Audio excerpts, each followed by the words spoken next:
കഴിഞ്ഞ വർഷം ഫെബ്രുവരി മാസത്തിൽ അതീവ രോഷത്തോടെ നിതീഷ് കുമാറിനെതിരെ പ്രസംഗിച്ച അമിത്ഷാ പറഞ്ഞ ഒരു കാര്യമുണ്ട്. എന്തൊക്കെ സംഭവിച്ചാലും ഇനി നിതീഷ് കുമാറുമായിട്ട് സഖ്യമുണ്ടാകില്ല എന്നാണ് ഷാ അടിവരയിട്ട് പറഞ്ഞത്. കൃത്യം ഒരു വർഷം പൂർത്തിയാകുന്നതിന് ഒരു മാസം മുൻപ് നിതീഷ് കുമാർ NDAയുടെ ഭാഗമായി.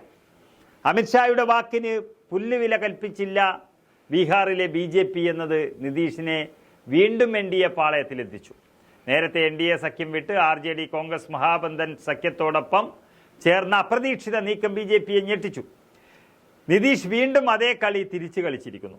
BJPയെ സംബന്ധിച്ചിടത്തോളം നിതീഷിന്റെ തിരിച്ചുവരവ് ഒരു വൻ നേട്ടമാണ്. കഴിഞ്ഞ ലോക്സഭാ തെരഞ്ഞെടുപ്പിൽ 40-ൽ 39 സീറ്റും നേടിയാണ് NDA സഖ്യം ബീഹാറിൽ വിജയിച്ചത്. മഹാഗഡ്ബന്ധൻ സഖ്യത്തിന് ലഭിച്ചത് വെറും ഒരു സീറ്റിലെ വിജയം മാത്രമാണ്. ലോക്സഭാ തെരഞ്ഞെടുപ്പിൽ ഒരുവിധം ഗ്യാരണ്ടിയുള്ള സഖ്യത്തോടൊപ്പം ചേരുന്നു എന്നതിനൊപ്പം സീറ്റ് ഷെയറിംഗിൽ വലിയ വിട്ടുവീഴ്ചകൾ വേണ്ടിവരില്ല എന്ന ഗുണവുമുണ്ട് നിതീഷിന്റെ JDUവിന്.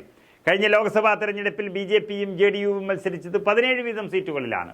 LJPക്ക് 6 സീറ്റുകളും നൽകി. BJPയെ സംബന്ധിച്ചിടത്തോളം 2024 ലോക്സഭാ തെരഞ്ഞെടുപ്പിൽ ബീഹാറിൽ വിജയസാധ്യത വർദ്ധിച്ചു എന്നതിനൊപ്പം ഇന്ത്യ മുന്നണിക്ക് കനത്ത പ്രഹരമേൽപ്പിക്കാനും അവർക്ക് സാധിച്ചു എന്ന് പറയാം. 2024 ലോക്സഭാ തെരഞ്ഞെടുപ്പിൽ രാജ്യത്താകെ 400 സീറ്റ് പിടിക്കുക എന്നതാണ് NDAയുടെ പ്രഖ്യാപിത ലക്ഷ്യം. ഇതിലേക്ക് വലിയ സംഭാവന ചെയ്യാൻ കഴിയുന്ന ഒരു പ്രധാന കക്ഷിയെയാണ് BJP ഇപ്പോൾ സ്വന്തം പാളയത്തിലേക്ക് അടർത്തി എത്തിച്ചിരിക്കുന്നത്.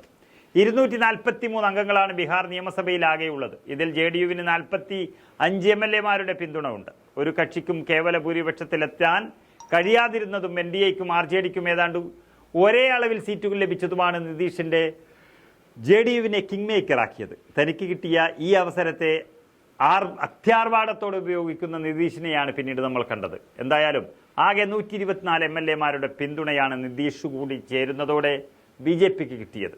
അസംബ്ലിയിൽ കേവല ഭൂരിപക്ഷത്തിന് വേണ്ടത് 122 പേരുടെ പിന്തുണയാണ്. NDA സഖ്യത്തിനൊപ്പമുള്ള ഹിന്ദുസ്ഥാൻ അവാം മോർച്ചയ്ക്ക് 4 MLAമാരുണ്ട്.